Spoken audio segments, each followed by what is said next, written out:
Hello to all. I am Arti Saini, MTech from IIT Kharagpur.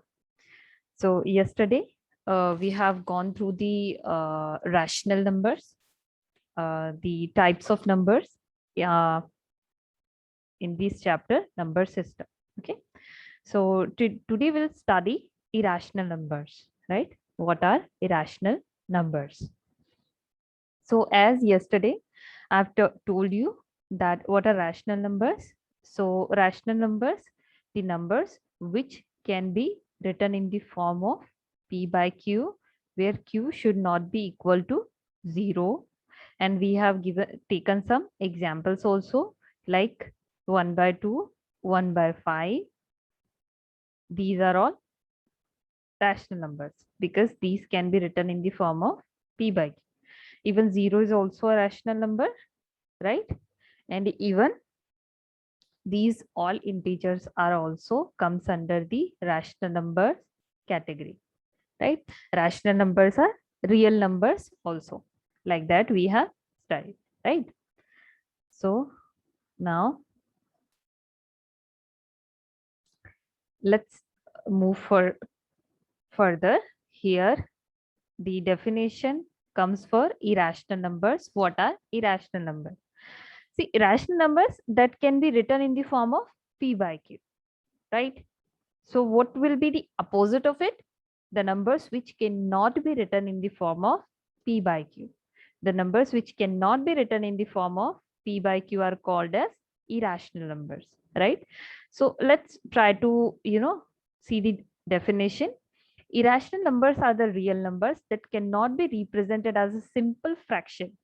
That cannot be represented as a simple fraction. It cannot be expressed in the form of a ratio such as P by Q, where P and Q are integers and Q cannot be equal to 0. It is a contradiction of rational numbers.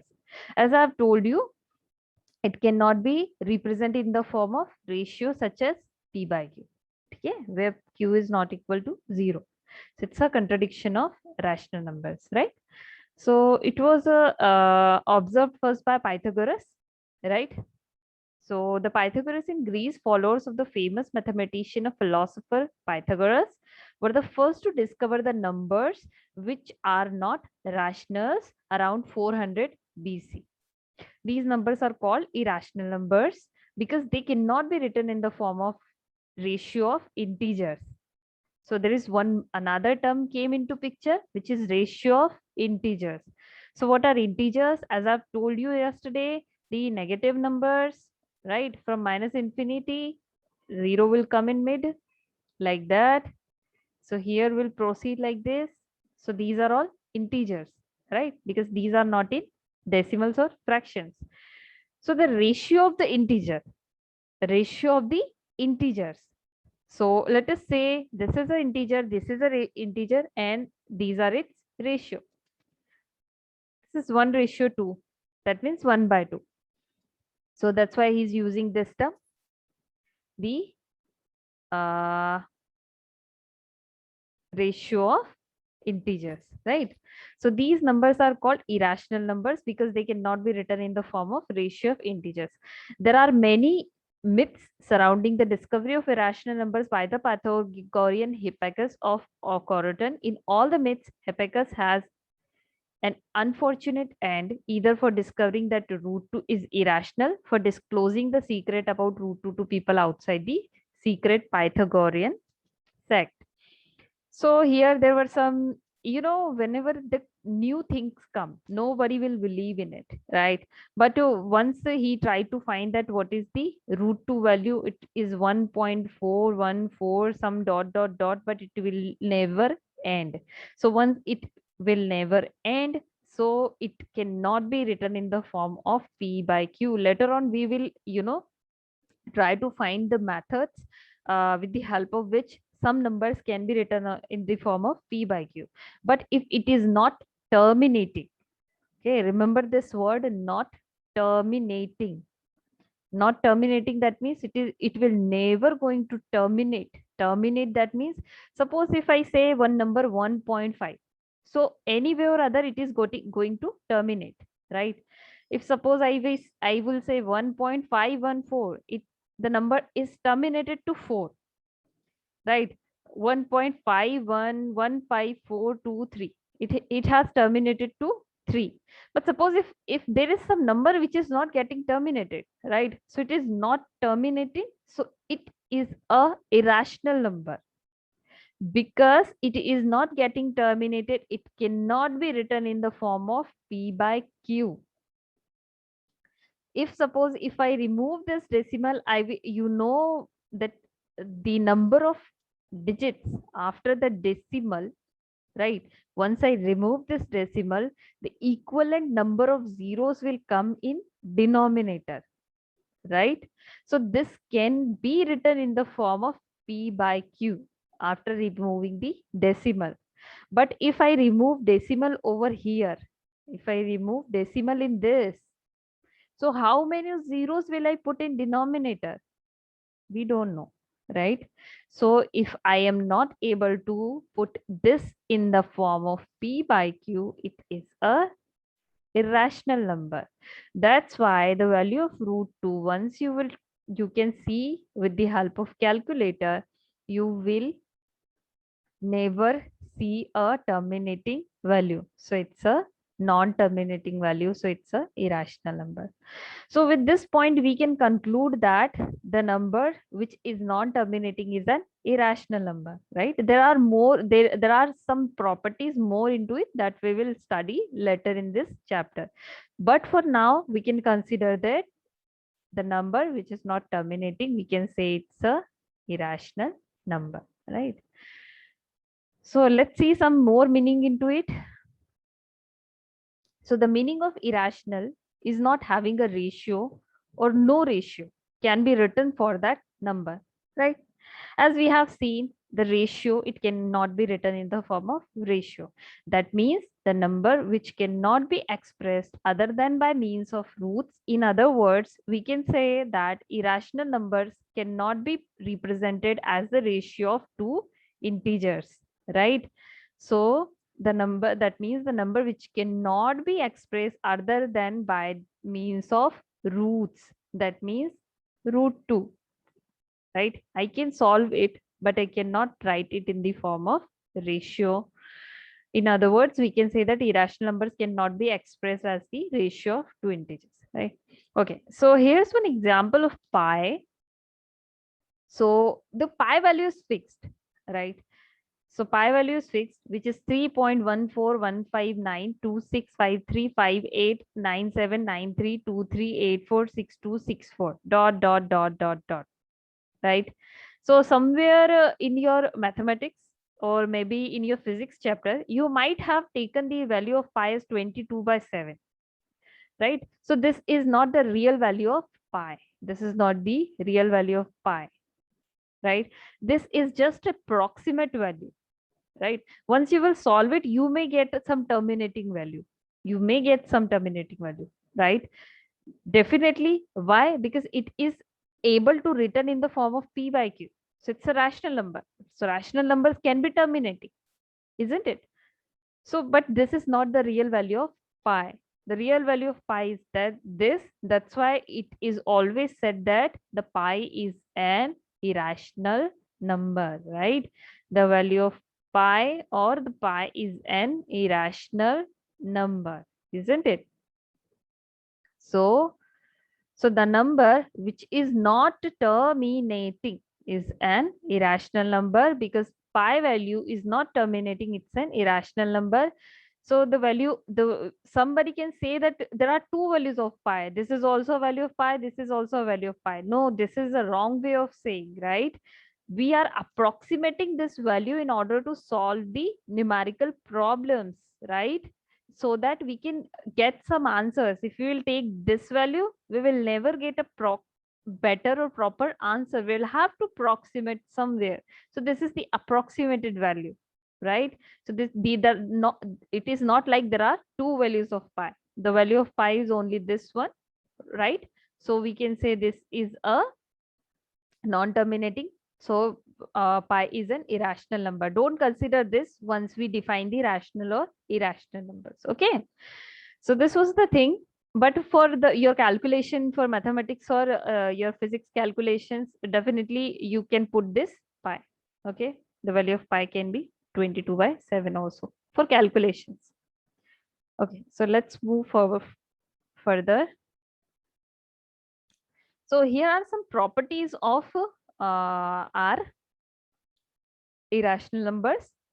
Since irrational numbers are the subsets of the real numbers, irrational numbers will obey all the properties of real number system. Yes, this is true that as in your this ninth class, you will not be so much aware of complex number maybe. There, as there are two types of number, real numbers and imaginary numbers. But sorry. So real numbers, all are real numbers. Even if it is rational, it is irrational, it is a natural number, whole number, integers, all are real numbers, right? There is one more category, imaginary number, that you will learn later in your uh, you know further classes, right? As for now, you can consider that all the irrational numbers are real numbers. So the irrational number is a subcategory of real numbers. So that's why he's saying irrational number are the subsets of the real numbers. Okay, so there are some properties. Let's go through them fast. First property is the addition of an irrational number and a rational number gives an irrational number. Okay, so we can say like that. If I add the irrational and rational number, it will always be a irrational number, property number 1. Okay. So for example, let us assume that x is an irrational number, y is a rational number, then the addition of both the number x plus y gives a rational number. Okay. Next is multiplication of any irrational number with non-zero rational number results in an irrational numbers. Okay, so once I take any irrational number, if I multiply it with rational number, I will always get a irrational number. So let's consider this 1.212 and it is never ending. Suppose if I multiply it with some rational number, rational number, yeah, rational number.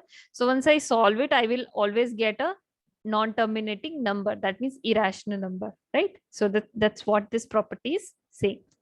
So third one, the least common multiple of any two irrational numbers may or may not exist. It is so obvious, right?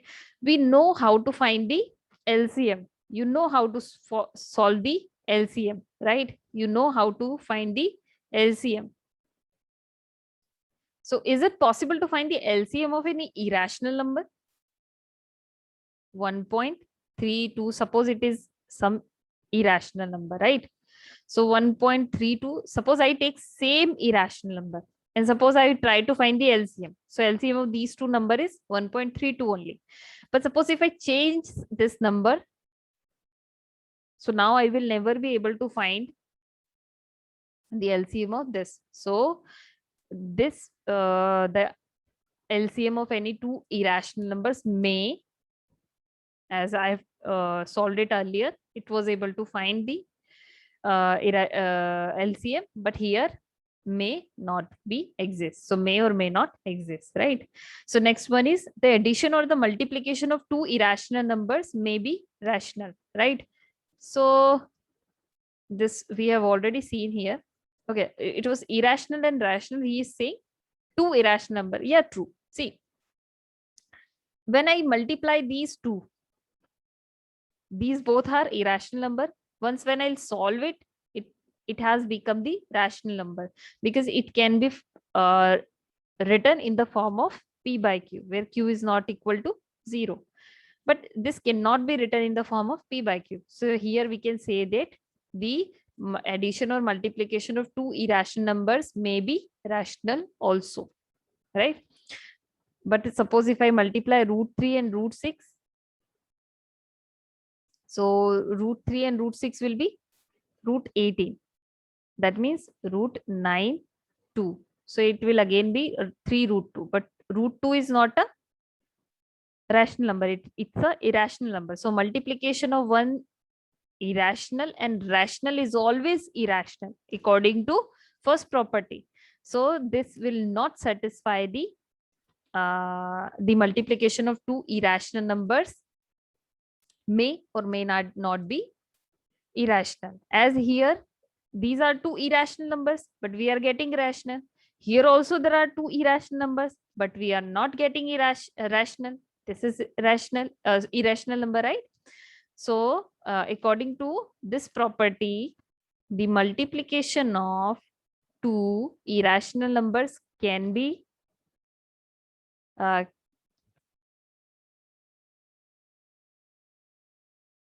so the multiplication of two irrational numbers may, right, or may not be irrational. Okay, so the last one is the set of irrational number is not closed under the multiplication process, unlike the set of rational numbers. Right, true, isn't it? So the set of irrational numbers, so let's say root 2, root 3, root 5, like that, these are all irrational numbers. So the set of irrational number is not closed under the multiplication process. We cannot multiply in a way as we multiply rational numbers. So root 2 into root 3 is root 6. 1 by 2 into 1 by 3 is 1 by 6. So they are multiplying in different ways. Okay. So this was about the properties. Okay. So here I have taken the examples of the some questions which may come in your exam related to draw the irrational numbers on the number line. Okay, see, if suppose somebody is giving you some number, say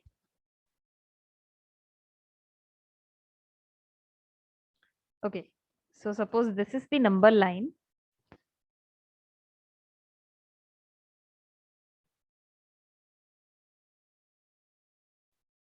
So this is the number line. Okay, suppose I say that draw 2 in this line. Okay, so anyone can draw like this. Suppose if I say draw 4 on this number line, so I can draw like this, right? But if somebody says draw root 2 on the number line, root 2 on the number line, is it possible to draw? Not that easy, right? So there is some procedure to do that. Let's try to understand that procedure. What will we do here? I'll take same number line only. Okay. So here, let's say this is 0, this is 1, this is 2, this is 3, 4, minus 1, minus 2, and so on. Okay.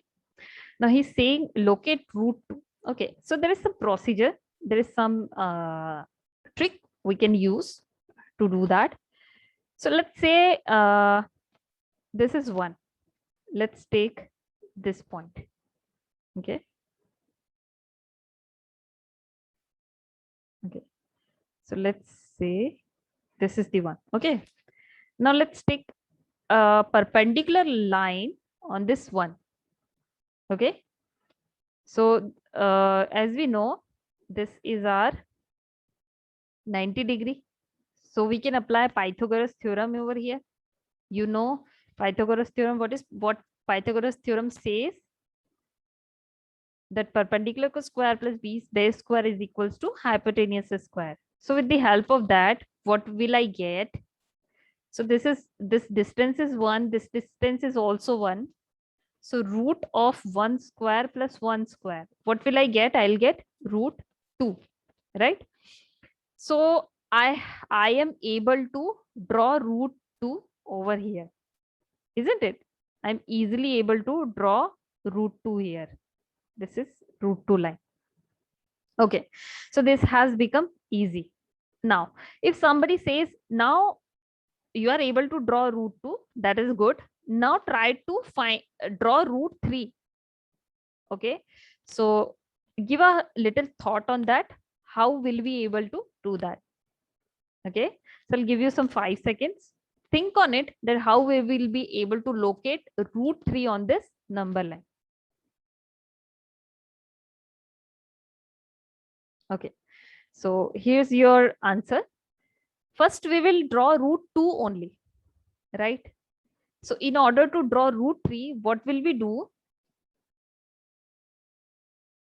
We will draw another line of length 1. See, this length is root 2, and here this angle is 90 degrees. So again, we will apply a Pythagoras theorem over here. Again, we will apply a Pythagoras theorem over here. So because this is 1, this distance is root 2, as perpendicular is 1, base is root 2. So what will be hypotenuse? It will be under root of 1 square plus root 2 whole square. So that would be equal to under root of 1 plus root 2 whole square is 2, right? 1 plus 2, 3, root 3, right? So this distance we got it as root 3. So this distance is root 2. This distance we got as root 3. If somebody says draw root 4, so what will you do? Please don't do like that, you will again draw a perpendicular over here and then you will find a, no, please don't do that. Root 4, we know that it is true. So it will simply draw like this.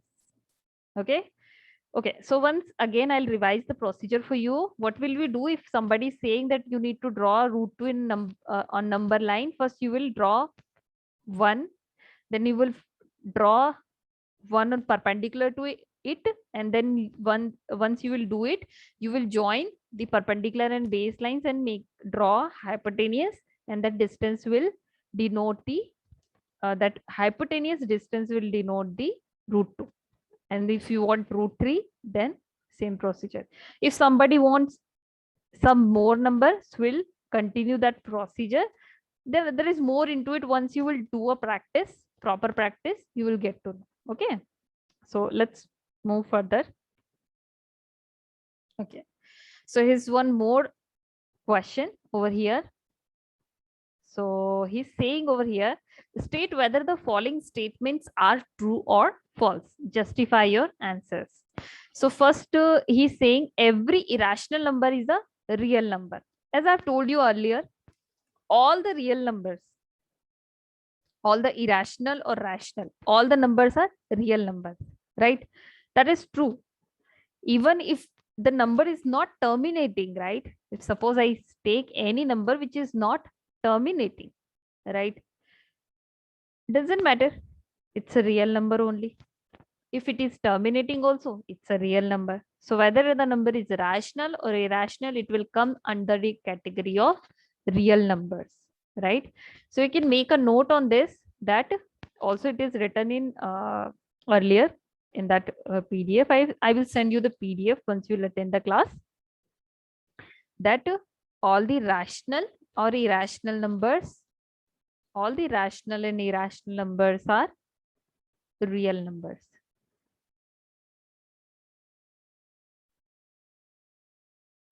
Are real numbers. All right. Okay. So in this next point, he's saying every point on the number line is of the form root m, where m is a natural number. So he's saying, what does he mean is that if I draw any number line, okay, suppose I draw any number line,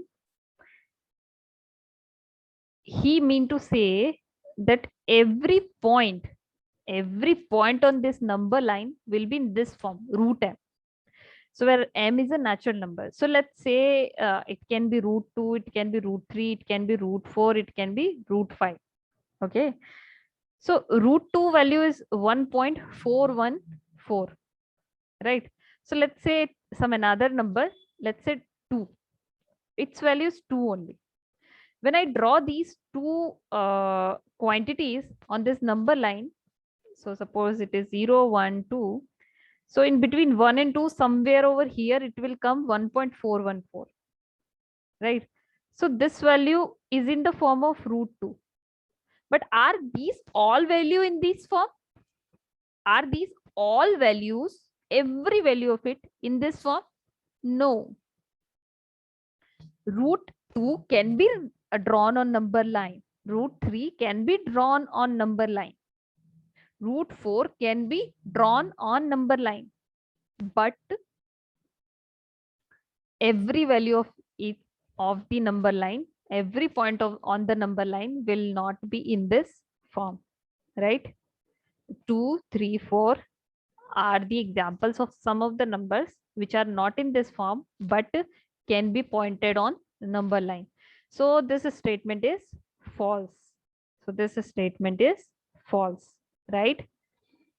First statement is true. Every irrational number is a real number, but every point on the number line is not in this form, will not always be in this form. Can be, but is saying it will always be. So this is not the case.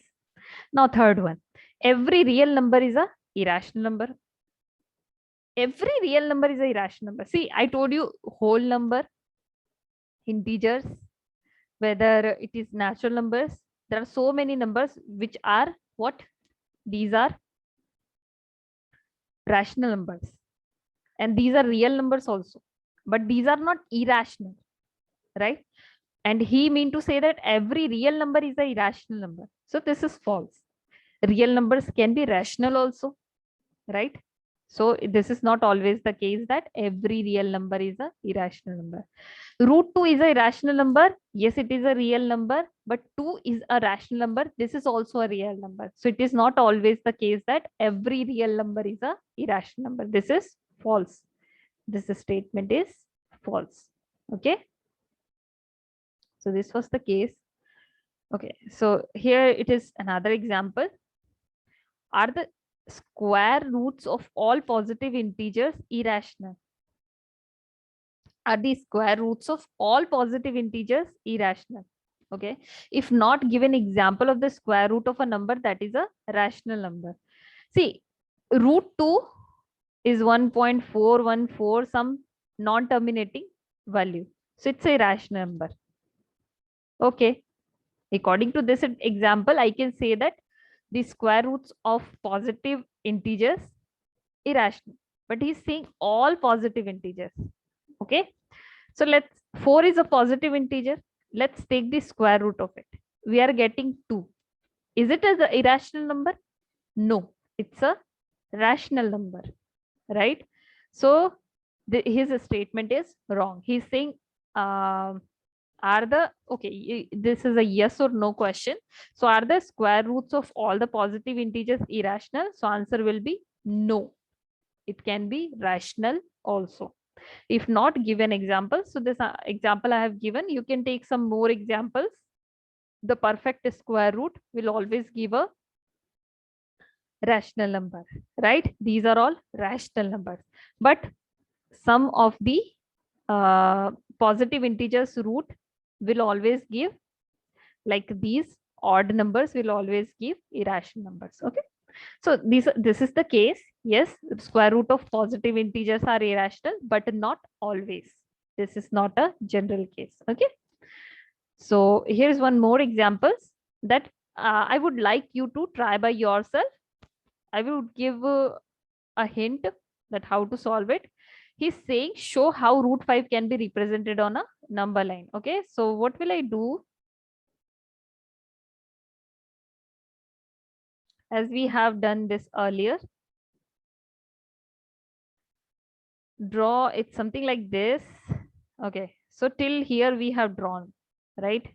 What did we get? We get root 2. This is 1, this is 1, and this was root 2. Okay, so this distance is root 2 from the origin. Okay, so once you will do like this, let's take one more 1. This distance you will get it as root 3. Okay, so now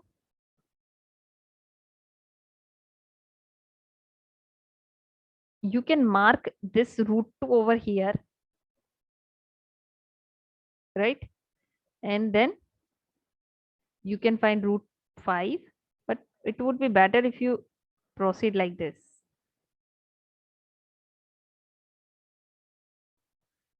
So let's consider this as again a 1. So it will be root 4, then again a 1. So it will be root 5.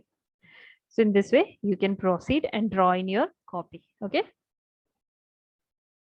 Okay. So here we end this class. So this was the exercise 2 of your ninth standard of the chapter number system. Okay. Hope you guys are doing well in this pandemic period. I am Arti Seni, MTech IIT Kharagpur, from Without Pen. Okay. See you in the next class. Thank you so much.